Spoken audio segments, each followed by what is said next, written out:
ഞങ്ങൾ ചോദിക്കട്ടെ, എന്തുകൊണ്ടാണ് KSUവിന് നമ്മളോട് അക്രമോത്സുകമായ എതിർപ്പുണ്ടാവുന്നത്?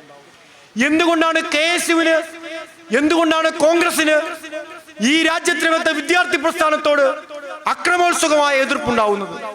എന്തുകൊണ്ടാണ് ഞങ്ങളെ ആക്രമിക്കണമെന്ന്, നമ്മളെ കൊല ചെയ്യണമെന്ന കാഴ്ചപ്പാട് KSUവിനുണ്ടാവുന്നത്? KSUവിന്റെ രാഷ്ട്രീയ പാരമ്പര്യം എന്നേ മറന്നുപോയിരിക്കുന്നു.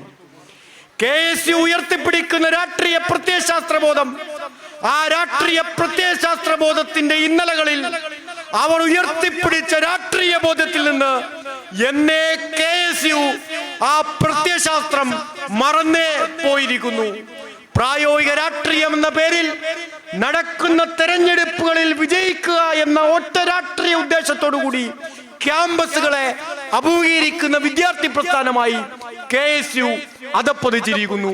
ഞാൻ ചോദിക്കട്ടെ, ഈ സമീപകാല ഇന്ത്യൻ രാഷ്ട്രീയത്തിൽ പ്രസക്തമായ മുദ്രാവാക്യം ഉയർത്തി KSUO അവരുടെ ദേശീയ സംഘടനയായ NSUO നടത്തിയ രാഷ്ട്രീയ ഇടപെടലുകൾ നമുക്ക് എത്രത്തോളം കാണാൻ കഴിയും?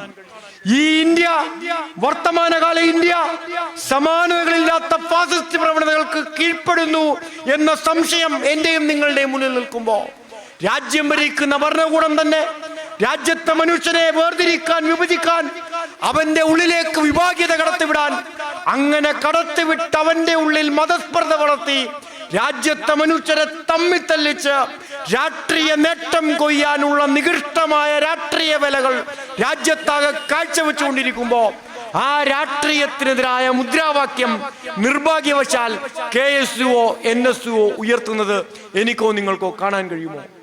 കേവലം തെരഞ്ഞെടുപ്പുകളെ മാത്രം ലക്ഷ്യം വെക്കുന്ന സംഘടനയായി അവർ അധപ്പതിച്ചിരിക്കുന്നു. തെരഞ്ഞെടുപ്പുകളെ മാത്രം ലക്ഷ്യം വെക്കുന്ന സംഘടനയായി ഈ കേരളത്തിലും രാജ്യത്തും NSUവും KSUവും അധപ്പതിക്കുമ്പോ, തെരഞ്ഞെടുപ്പുകളിൽ തോക്കുമ്പോ ഹാലിളകുന്നവരായി KSUക്കാർ മാറുന്ന ചിത്രം ഞാനും നിങ്ങളും കാണുകയാണ്. ഇത് കേവലം CV ജോസിലോ MS പ്രസാദിലോ ആരംഭിച്ച ചരിത്രമല്ല എന്ന് പ്രിയപ്പെട്ടവരെ നാം ഓർത്തെടുക്കേണ്ടതായിട്ടുണ്ട്.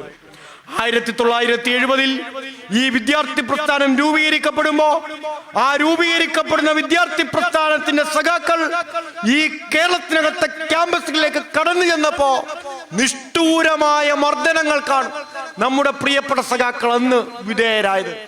അന്ന് SFIക്ക് കേരളത്തിൽ ഇന്ന് കാണുന്ന ശേഷിയോ ശക്തിയോ ഉണ്ടായിരുന്നതേ ഇല്ല.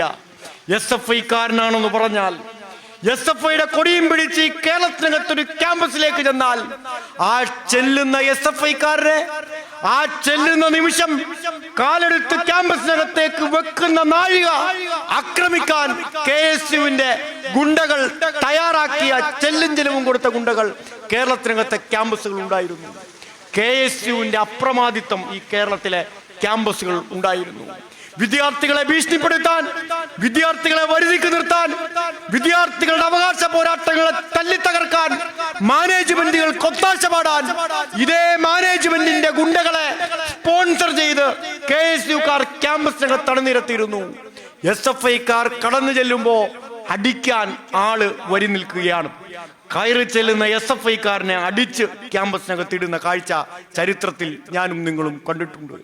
അങ്ങനെ അടികൊണ്ടാണ് ഈ വിദ്യാർത്ഥി പ്രസ്ഥാനം ഇന്ന് കാണുന്ന നിലയിലേക്ക് എത്തിയത് എന്നത് നമ്മുടെ വിദ്യാർത്ഥി പ്രസ്ഥാനത്തിന്റെ ചരിത്രമാണ്.